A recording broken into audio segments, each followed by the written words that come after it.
Welcome to the Flourishing Edge, the podcast where we share weekly tips on making flourishing your competitive edge. I'm Ashish Kothari, your host, and each week we'll dive deep with flourishing experts, change makers, and executives to share best practices that can help you unlock higher performance through science-based interventions. Let's step together into the edge of what's possible and live, work, and lead with more joy, health, love, and meaning. Jeff, it's so lovely to have you on our Happiness Squad podcast. Thank you for joining us. Hey, Ashish, thanks for having me. Jeff, you've had a remarkable career story. You were a general manager, you were in marketing, you took on this chief HR officer role, and then, became the chief people officer at Zebra in 2023. And I'm curious, I'm seeing more and more of this trend where marketing and then people or other functions and then people take on chief people officer roles. Tell me a little bit about your story and what inspired you to focus your leadership energy on culture and flourishing at work.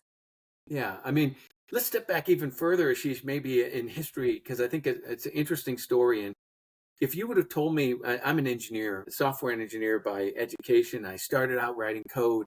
And I started writing, for those of you in the crowd that might have written code in the past, I wrote assembly code way back in the day. So you and I both. It's funny. Very cool. So what are we doing here, Ashish? It's really a good question. And if you would have asked me when I came out of school, like, you'll eventually run HR, I would say, you are crazy. That's not going to happen. I have no interest in that. But as my career unfolded and I did all those things that you mentioned, I came to realize that companies aren't the buildings. They're not even the products. And they're not necessarily even the customers, as important as all those things are. They really are the people. And as I got into leadership, I recognized that more and more. And that's what led me to HR. So as I was in my last role, I had talked to the CEO and I told him that this is a thing I'd like to do. I enjoy leadership. I enjoy culture. I think culture is such an important part of any company, and certainly part of Zebra, that stewardship and ownership of culture was really fundamental to leadership. It's not owned just by HR, it's stewarded by HR.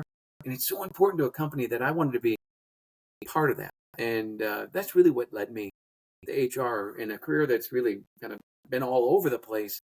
I feel like this is a place where leadership and culture really, really have the biggest influence, and they're the most important predictor, I think, of success of a company. Yeah, we've had such similar stories. So yeah, I started at IBM, assembly, JCLs, COBOL. That was my world. I have a chemical engineer BA in Chicago. And very similar, Jeff, even at McKinsey, my first 10 years, we were working with companies that were struggling in one area or another. And most of my focus was on large scale ops transformations. But in my last 7 years, right, I shifted because I realized if you really wanted to make a company successful, it wasn't about the performance initiatives you launched. It was to make it sustainable. You actually had to address the people. You had to help the people flourish. And if you did that, you could unleash much higher potential than any consultant or a top team would come up with. And that shift became even more pronounced with what we are doing. And like you, I fundamentally believe, right, flourishing cultures drive high performance. All this results from Oxford work clearly show that. And you all are a live example of that, right? Zebra Technologies, and the reason I wanted to talk with you is, it's very, you find lots of high performing cultures, but it's really hard to create a high performing culture that is a long-term investment in its people in a publicly traded company, just because of quarterly pressures and kind of investors, being such short-term games. And you stand out. You stand out as one of the few companies that consistently rank in top places to work. You have high scores around all the work well-being metrics, and I'm really excited to get into that with you. But before that, I wanted to actually start with your new brand narrative that you just launched because it so speaks to me. Better every day. Tell me a little bit of what that means for you, what that means for Zebra, and how you're bringing that to life. Yeah.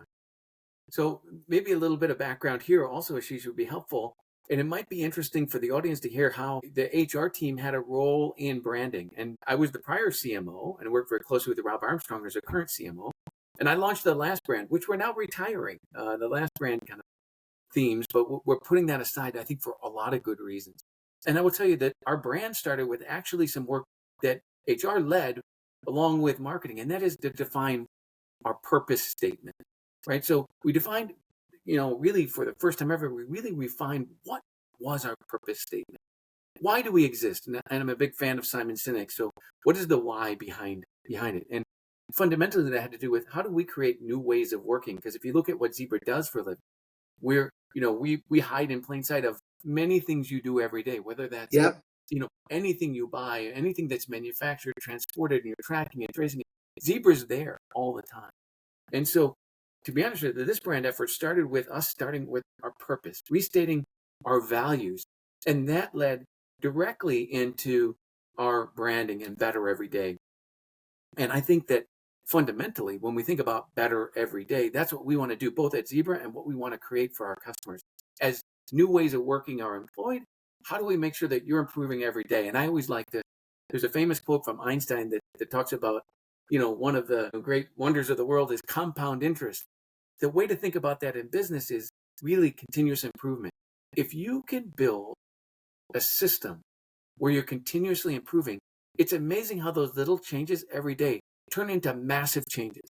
Few times do people transform their business or their culture by taking one big step function.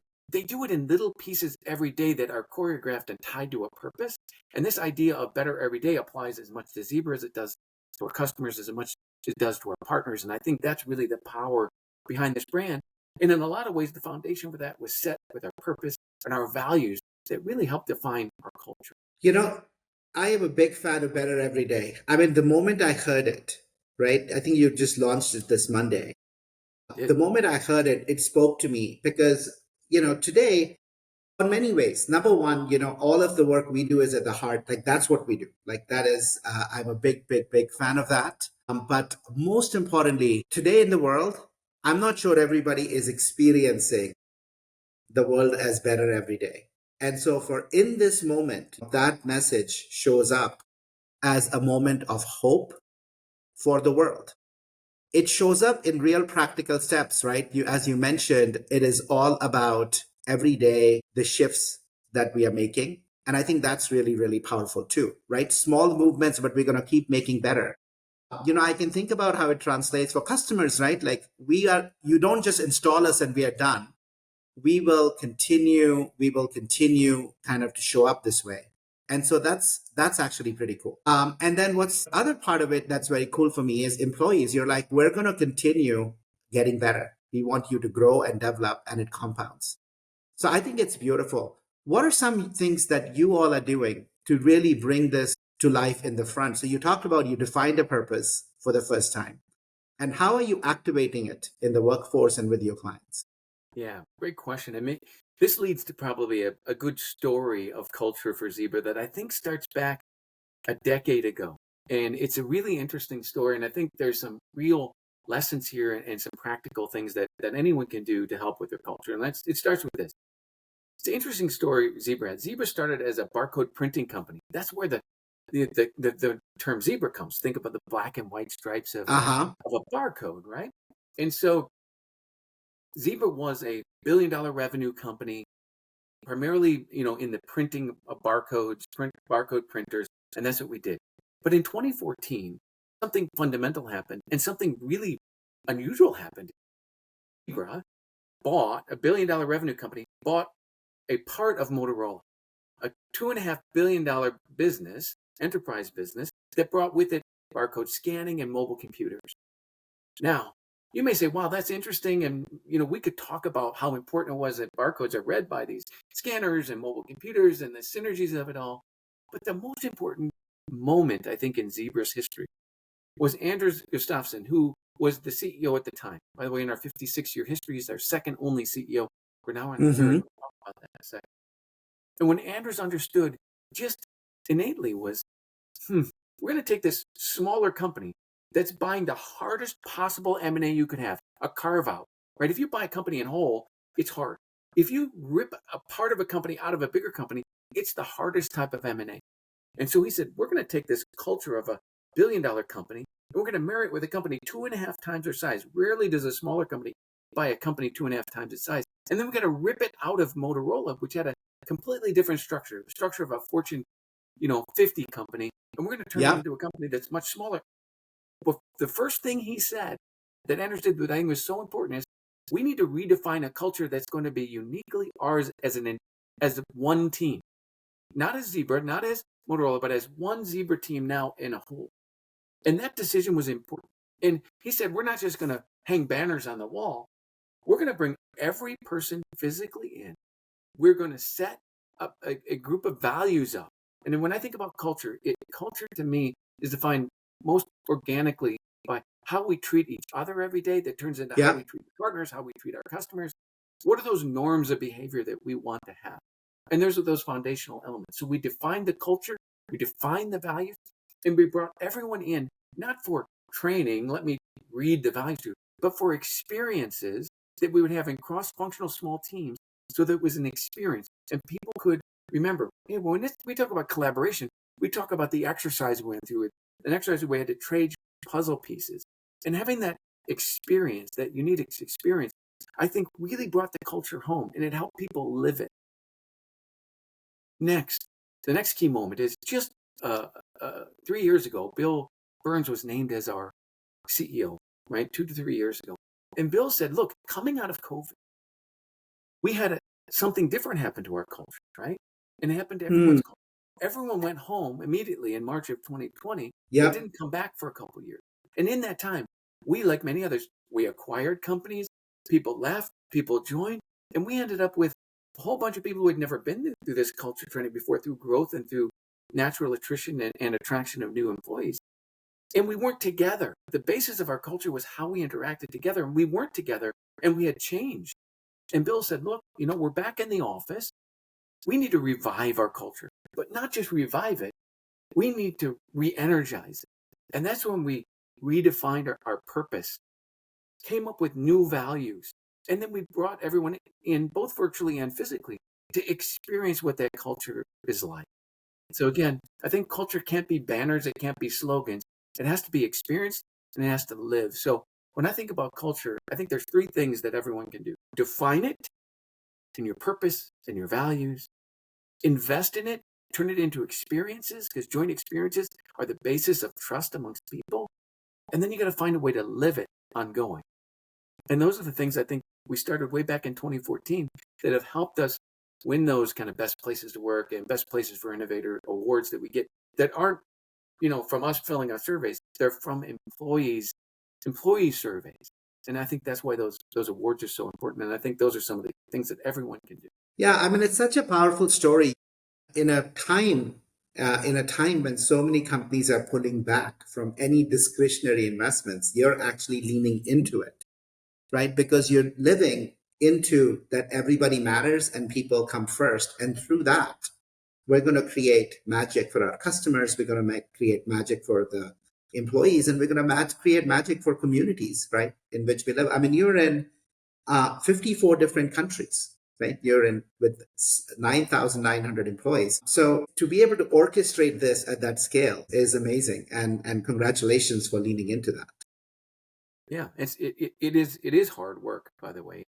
The fun thing about being in HR, and we don't call it HR, by the way, at Zebra, we changed the name some time ago. I'm the Chief People Officer, and we call ourselves the people team. And I think Absolutely. that in itself is a cultural element, right? Human resources is a pretty cold way of looking at humans as assets. And I think we don't want to think that way. We want to think of people as individuals who we want to belong, and we want to excel, and we want to develop. And I think that's embodied in the idea of having a team that's about people, that stewards the culture, and is about, letting people get better every day. So I think it's reflecting on all those things, and it's not easy. Yeah. And Jeff, one of the things that has been the through line all the way from early times is, and what, you talk about is inclusion. I think you show up as one of the companies that really leans into and making sure, people feel like they belong, people feel like they can grow. So talk to me a little bit around what are some of the practices, what are some of the practical ways in which you create this culture where everybody feels they belong, their voice matters, they can have different perspectives. How does that bring that life? Yeah. Look, we had someone come in and speak to our team a couple of years ago, and it was powerful. I've never forgotten it. And this was a neuroscientist, and what he came in and talked about early days of humans and how their need to belong was not a convenience or a feel good. It was a matter of survival. So being part of a tribe meant having a better chance of survival. And that is the most powerful feeling anyone can have, is a feeling of belonging. And if you ever think of your past when you haven't felt good about yourself, often it's because you didn't get invited to that party you didn't get invited to the birthday party when you were a small kid, or somehow you didn't feel included, or you didn't feel appreciated. Well, in a company, we want everyone to feel like they can belong. I don't care what their background is. I don't care who they are. We want to attract the best. And the best people exist in all diverse backgrounds, all diverse corners of the world. We want them to all feel like they have a place here. And once you join Zebra, it's more important. Now we're actually compensating you. And we want you to feel like you can bring your best self to work. You can bring every component of your different background to work, and you feel like you can belong. And the reason we want to do that is actually pretty simple, and it's a business principle. We want you to be creative here. And we believe that people with diverse backgrounds, different thoughts, bring different contexts to work, and that helps us be innovative. And we're a technology company. So that's at the heart of everything we do. So we want different perspectives. We want people to have active debates. We want to think about different ways of attacking problems. And that comes from people having different experiences and different backgrounds. And they grew up differently or in different places. So we want everyone to feel like they want to be part of Zebra. We want to attract the best. We want to attract the best from all walks of life. And we want you to bring that with you so that you can drive innovation in our company. And we want you to stay, right? And we want you to stay because we want to become a destination for talent. We want you to come here, build your career, continue to learn, continue to grow. And we want you to do that here. And to do that, you need to feel like you can belong and you can bring yourself, fully to work. So those are the reasons we do that. Those are the things we believe in. And we believe that we can't innovate without that. Yeah. How are some ways, Jeff, do you enable that? So if you're an employee, right, or if you're going to come in, how can you take ownership? This notion of make your own McKinsey was at the heart of our McKinsey journeys, right? Everybody was like, yeah, there is a road, but you should define what you want like. And I want to talk, and that stayed with me, for a long, long while, was at the heart of my success. So I am all in on this notion of, one, you belong, and second, you take ownership of where you go. We're not just going to put you in a cookie cutter approach. So talk to me a little bit about how some of the ways in which individuals can both belong, but also stand out by, not just becoming part of a homogeneous, but taking ownership of their experience, their growth in the company. Yeah, great question, Ashish. And I would say the first step is what you kind of already stated, which is I think people who want to have where career is important to them and growth, whether that's, and I always define growth as whatever you think it is, right? So for some people, they just want to do different things. For some people, they know exactly what they want to do. Great story of this is my daughter. She knew from the time she could speak, she wanted to be a teacher. And she just wants to be the best teacher she could possibly be. She doesn't want to have a non-linear career like you and I had. She knows. So if that's your path, that's awesome. Some people want to be CEO. Some people want to lead people. Some people want to do something else. So the starting point is you in all these experiences, and you kind of said it. What I often say is the second you outsource your career, you're in trouble. Yes. So you don't want to outsource it. And there's a lot of people I talk to, they say, my boss should, be owning my career. That's the last thing that you should do. Own your own career. And we believe that at Zebra. So what we do is we give people tools to help build their own career. How do you build your own IDP, your individual development plan?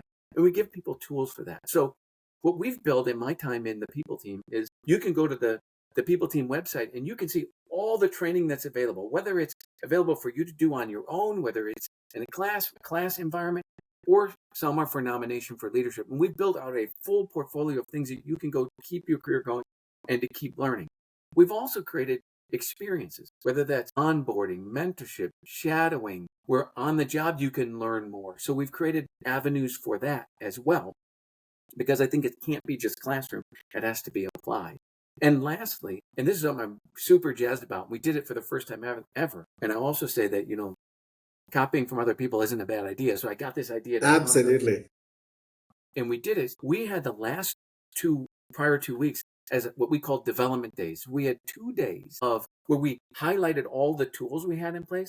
We had seminars, we had educational opportunities, and we had over half the company before the 2 weeks started. For half the company, signed up for different events, and we wanted to highlight you owning your own career, what was available to you, because often people don't even know, and so they don't know how to take that first step, how to build an IDP, how to learn about AI.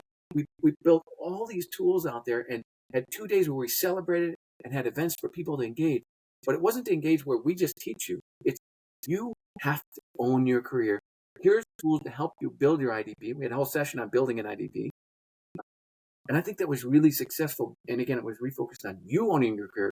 What do we have to offer? And how do you put it in place so you can continue to grow and make Zebra a destination for your career and continue to grow and learn? You know what I love about that is usually those things only happen in many companies at performance review time. You sit down, you get, look, here's what you did, here's the raise you're getting, and oh, by the way, here's some things you should work on. And I think by focusing and really saying development is the hack, again, it goes back to better every day. These 2 days is where we want to share with you what's available so you can own it, you can write your own, and then it's a journey. I love that because it's focused on development. It's not focused on feedback. It's really highlighting how important in today's world growth and development is. Yeah. And I would say, Ashish, the other thing I would add to that is, while you need to own your own career, I would also say, I often say, if you're supervising somebody at any level, you're responsible to help them with their IDP. You're not responsible for their IDP, but you're there to help them and give them guidance and help them grow. And so managers aren't completely immune from being part of this. In our groups, I always track how many people have an IDP. And an IDP, what it means for you. For some people, they need to write it down. For some people, they just need advice. So an IDP it doesn't have to be a written thing, I tell people. It can be whatever you need it to be. It's what you need to grow. And your manager's there to support you. And I think we're really fortunate at Zebra. This conversation is brought to you by Happiness Squad, where we help leaders build new mindsets, new habits, and transform their ways of working to truly flourish. If you're ready to unleash the untapped human potential in your organization and operate at your best, come visit us at happiness-squad.com and start your journey today. That, when we have great managers, and when we do our engagement surveys or pulse surveys or all our listening, what we hear consistently is people really love their managers and they like working with their managers. Sometimes maybe a little bit too much if they outsource their career to them, but they're there to support. You need to own you. Well, there's two things that really, I think, as you said that, Jeff, really resonate, right? One is this notion, managers play a bigger role in the mental health of an employee than a therapist ever will. And I think really, right, it's research back. It's true because that's what you experience every day rather than once a week with a therapist. And so I think your fact that your managers are loved, almost as you say, sometimes too much, but loved is, I think, a beautiful thing because there was a recent survey by Gallup that showed not many people actually like their manager and they don't even want to be a manager. So I think you actually uplifting people to say it's a big role that you're playing. Yeah, like it was crazy. Most people leave. Yeah, most people leave because of their manager. So that's really, really cool.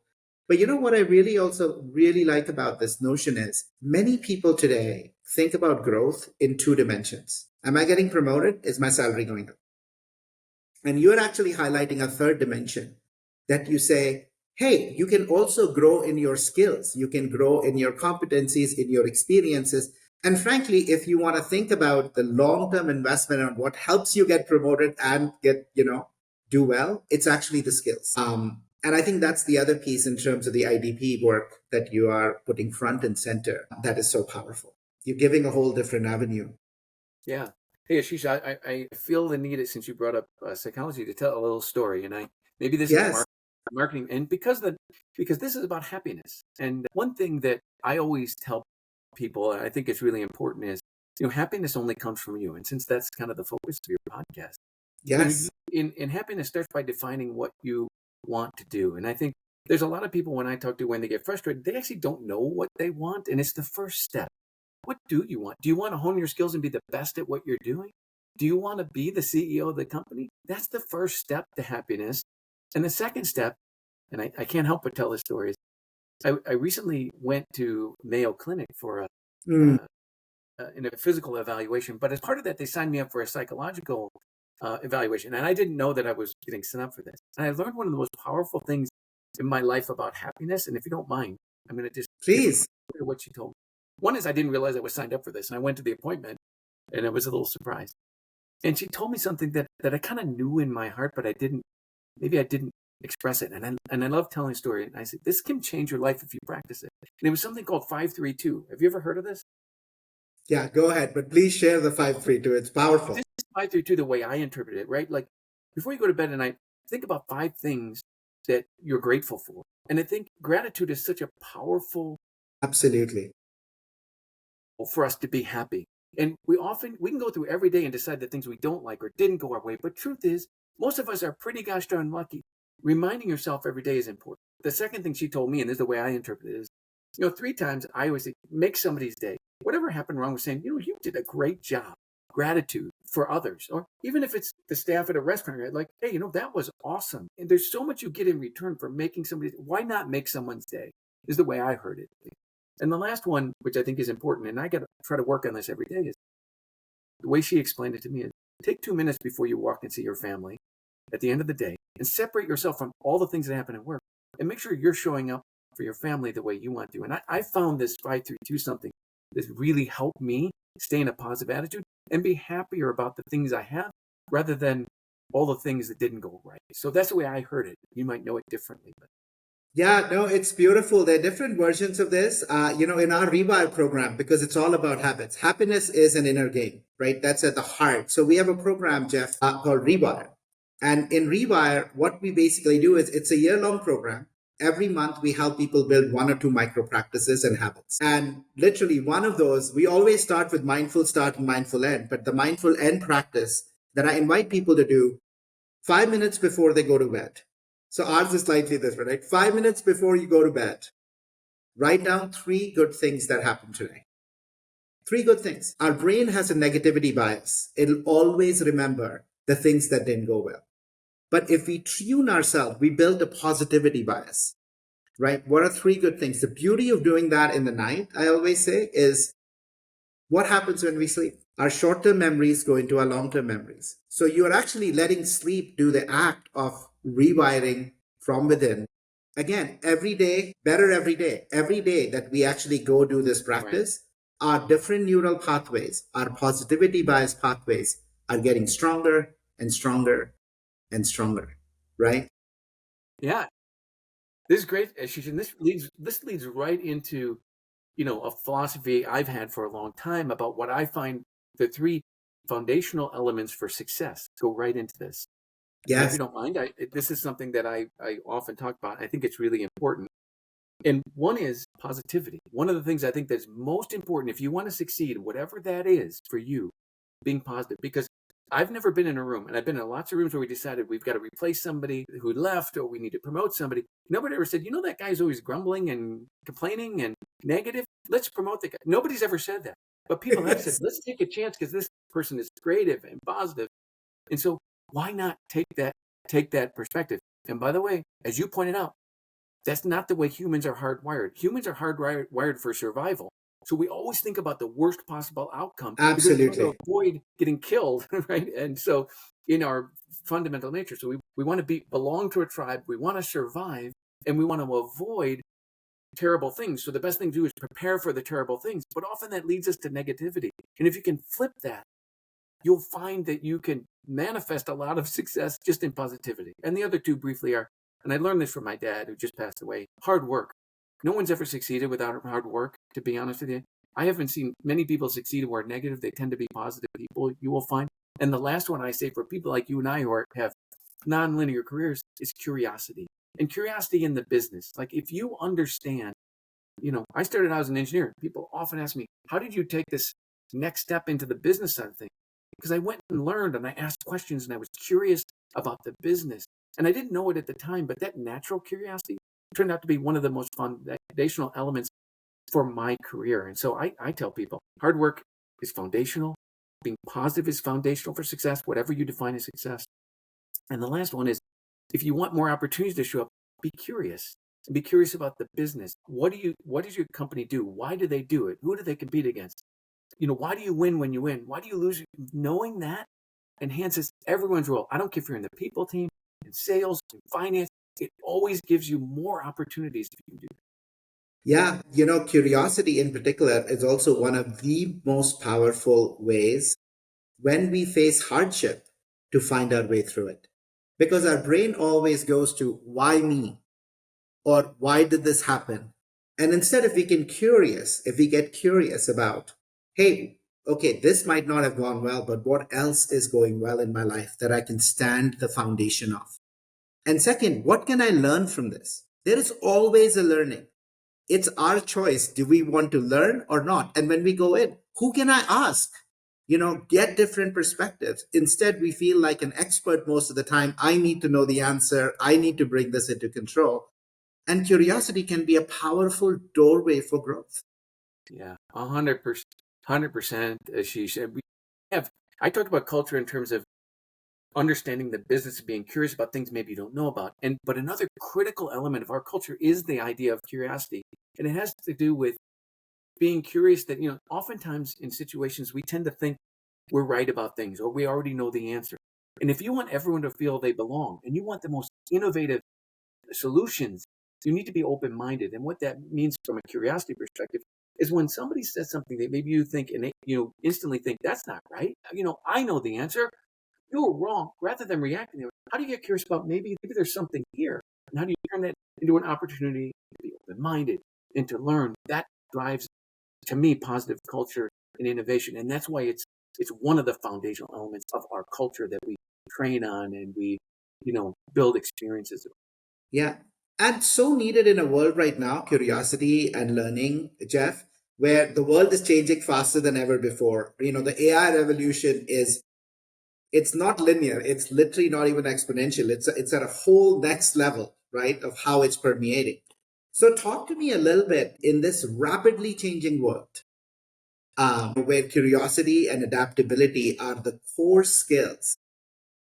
How are you talked about development days, you talk about some of the learnings, but how are you creating an environment where people are reskilling, people are adapting, and really this is becoming one of the key elements. Curiosity is becoming a key element. It's what's going to win the day. Yeah. So I'm gonna give you two answers to this question. The first one is something that I've learned in my HR days over the last few years, and I think it's something that I, again, took a good idea I heard from someone else and we're repeating it, and then I'll get to AI specifically. So one of the things I've realized over the last 5 years in the people team is that there's hot jobs. There's always a next hot job. When I started, it was data scientists, and then it was robotics engineers, and now it's AI, right? And they get compensated differently. They're highly difficult to find. You've got to find ways to develop it. And one thing that maybe your audience who's in HR or the people team can learn from this is, if you want to, what I've learned is we've gone through cycle after cycle, and it felt like we were having a do-over every time to figure out how do we attract, develop, and retain these kind of specialized skill sets. And now we're building a playbook because I've realized we've learned these lessons a few times. And if we want to get better every day, we need to have a playbook for the next hot job. And I think it's really important. Now, so that's one maybe practical thing people can take away that I think is helpful is build a playbook for the next hot job, or build a playbook for how you attract, develop, and retain AI. Now, how are we using that playbook for AI for Zebra? And by the way, we're using AI in every possible way. We have had artificial intelligence in our products for a long time. We now have generative AI products that we're developing and delivering to our customers, and they're using them. We use them internally in our tools, and we're building our own tools for ourselves using AI. So I think that the starting point and what I recognize pretty quickly is the people team has a role to play in AI. And it starts with training. You will not find all the AI experts you're looking for in any company. Absolutely. We need to be curious. We need to be open-minded. We also need to create the tools out there for people to grab onto. So we partnered with our IT team to build a set of trainings and tools that people could use to start playing. Like a lot of companies, we built a safe sandbox for AI so people could start playing with it. And I think that's been helpful. Our CIO recently came to our ELT meeting and said, you know what? We've got a little bit over half our people, unique people, playing with AI now. That's really important. So we have a lot of curious people out there. But there's still nearly half the people we want to get engaged more. So we're putting those tools out there. We're encouraging people to use it. We need to get more. So we've had some progress. We need to make more. The next thing I think we need to think about, particularly in a people team, is, and I think Zebra is quite similar. I've looked at other studies. Half the people are playing with AI. The other half feel like either it doesn't apply or they're so busy doing their work, they're not investing in it. And we need to get them all curious and get them all playing, because I think AI is going to affect all our jobs, and we want to figure out how do we best use it and get more efficient, have the humans work on more strategic stuff, make sure the AI is helping us with more transactional stuff. We need to be doing those things. But we also need to say, as we hire new people, how do we make sure that we're interviewing so that we get the half of the people out there who are curious about AI? And let's not hire the people who aren't curious. We want to hire the people who are, and we want to get our people more curious at the same time. That's kind of what I would say to your Yeah, I think it's beautiful, and it's actually quite, I talk to companies all the time, right? I'm out there. I will tell you, you are, as in the words of Kim Cameron from Michigan, you're positively deviant. And I'll tell you and you're doing something that is actually better, right? Here's what's better. A lot of companies are thinking about AI and often going down the pathway of, let me figure out how I can use AI in my processes. There's a small group, they'll bring somebody in, here's all the use cases, somebody in IT starts to build it, and then they're going to roll it out. Right. And usually with that also comes a bit of fear, because what they're rolling out often results in headcount reduction, et cetera, et cetera. But I think the approach that you're taking is what I really like about it is you're saying, hey, the future is an AI future. And so let's upskill as many people. Let's create a place where they can play, right? They can play, because guess what? People are using it anyway. Let's give them the training. Because again, going back to your context of better every day, if we give people the tools to say, hey, listen, the external environment is not limited, right? The possibilities are endless. For us as a company, there is so many places we can go. What constrained us is capacity, but if we can help train people where they can come up with ways to kind of get the transactional out of the way so that we can go after transformational, I think you unlock capacity. And you say, again, curiosity, we really care for it. So I love it how you're partnering, and rather than do it to them, do it with them. Because I think the answers are always better because people know best. Right. Yeah. And again, I think AI is, it's going to affect all of our jobs in some way or another. And it's better to embrace it than not. And the faster we learn, the better off we're going to be. But there'll always be a role for people. I often joke, Ashish, that if you've ever seen the movie Wall-E, have you ever seen this movie? I don't know if you've seen it. I love it. I love it. It's a great movie, and unfortunately, it's a kind of a post-apocalyptic movie. But people kind of sat around drinking giant Diet Cokes and watching TV, and if they fell out of a chair, a robot put you in a chair. I believe AI is going to fundamentally change things. But just like people were fearful of, the first industrial revolution, where assembly lines, people are going to come out of the rural areas, move into the cities, and there's not going to be any jobs, and we were worried about that. Look, there's going to be lots of AI jobs. There's going to be different jobs. There's jobs that humans are just better at doing. They'll always be better at doing, and there'll always be more strategic things for people to do. That's what I believe. So we should embrace AI. We should find ways to have it enhance our roles. And we need to be open to the fact and curious that jobs are going to change, and we need to be open to that. So that's my belief. I think it's beautiful. Jeff, looking at time, we could go on for another hour, but I know, we have an hour with you. As we look to wrap up, what would be some advice that you would have for future leaders who are an inspiration, right? For those who are even in publicly traded companies, what are some things that they should really consider learning from the journey you all have been on of putting people first? Yeah. I think the most powerful two things that I could give for advice is, one is, culture is one of the most important indicators of success, and defining it, investing in it, and living it are critical. And living it. It can be easy to kind of forego that, but When your leaders believe in that, it makes it a lot easier as well. And even if you're interviewing for a job, I always ask people, make sure you ask questions about the culture. What's it like to work here?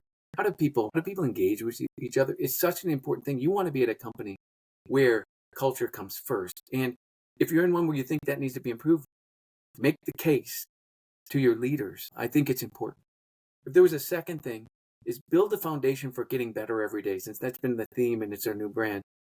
I think it's such a powerful concept that I love that. you're not going to build an instantaneously fantastic culture. Nobody changes anything overnight. Make sure you build a foundation so that you can continuously improve.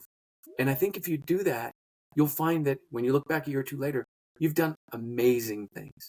So that's my 2 bits of advice. Thank you, Jeff. I think it is you and Zebra are such inspiration and a light of hope, right, for what can be. I love these two. I'm taking away what I'm doing every day to be better every day, right? That's something that I'm going to take away. I'm going to think about it. I so appreciate you joining us, sharing your insights, sharing your journey. Thank you. Thanks, Ashish. I enjoyed it. Thank you for joining me on The Flourishing Edge. If today's conversation inspired you, share it with someone who's ready to flourish too. Subscribe, leave a review, and stay connected for more tools to achieve breakthrough performance through flourishing. Until next time, keep learning, practicing, and growing into your fullest potential.